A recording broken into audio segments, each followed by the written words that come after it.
Hello everyone, a very warm welcome to my channel Strictly Logical. In this video, I have come up with another interesting simulation to explain kinetic molecular theory. In this video, you can explore the difference in the movement of the particles in different states of matter. In this video, you will also see how varying the temperature and pressure changes the behavior of the molecules. So let's begin the interesting simulation. So friends, as you can see, here we have different types of atoms and molecules. These are neon atoms, argon atoms, oxygen atoms, and then we have a water molecule. Atom is the smallest unit of matter, while molecules are made up of two or more atoms. Students, we see variety of things present around us. For example, paper, book, furniture, water, etc. All these things are different from one another in size, shape, color, and other features, but they all have mass and occupy space. In fact, all the substances around us constitute matter. So, matter may be defined as anything that occupies space and has mass. Now, the main question is, what is kinetic theory of matter? So, let's see a few simulations to understand kinetic theory of matter. To explain this theory, I'll pick water molecules because it is something we are familiar with and we can change the state from solid to liquid and to gas. Right now, water is in its solid state, which means ice. If we apply heat to this situation, we will see that particles start moving faster and faster. Basically, what's happening is the particles are gaining energy. To be specific, they are gaining kinetic energy because all the particles are in motion. Molecules of matter have this special characteristic that they are in constant motion. Hence, they possess kinetic energy. Although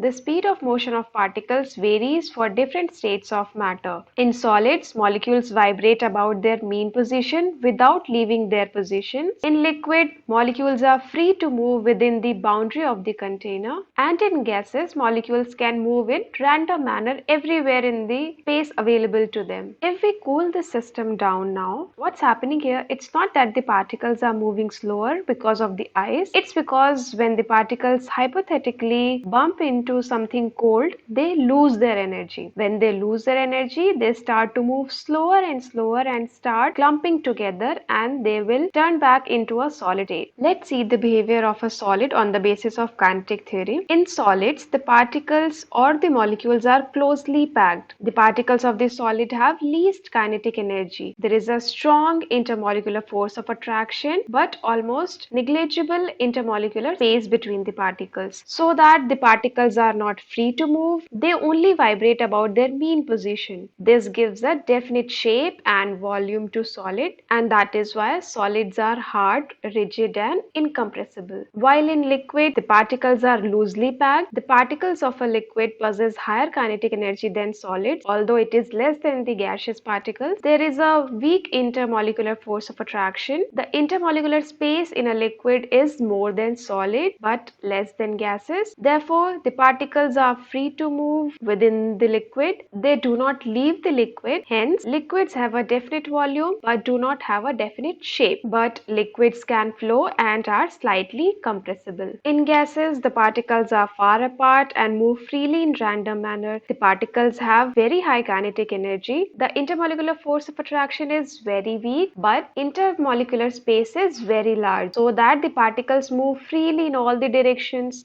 The particles collide with one another and with the walls of the containers also. That's why they do not have a definite shape and volume. They occupy the entire space of the container in which they are kept. So now let's summarize the main postulates of kinetic theory of matter. First point, all matter, solid, liquid, gas is made up of tiny particles called atoms or molecules. Second point, the particles of matter are in continuous motion and hence they have kinetic energy. Third, the kinetic energy of the particles increases when heated, which means when heat energy is supplied to it, while kinetic energy of the particles decreases when they are cooled or when the heat energy is taken out. Fourth point, there is a force of attraction between the particles of the matter. This force between the same kind of particles is called cohesive force, and between different kind of particles means it is adhesive force. Fifth point, force of attraction between the particles decreases with increase in the distance between between the particles and vice versa. Sixth point is the molecular motion is greatest in gases, less in liquids, and the least in solids. This kinetic molecular theory is very useful in explaining or describing the forces between the molecules and the energy that they possess, as well as the effects of thermal energy, temperature, and pressure on matter. So we have seen how the temperature changes the behavior of the molecules. Now we will see how pressure and volume changes the behavior of the molecule. Although the kinetic molecular theory states that all the molecules are in continuous motion, but I will show you a method to stop the atoms or molecules from moving, but you have to wait for it. Now as you can see, these are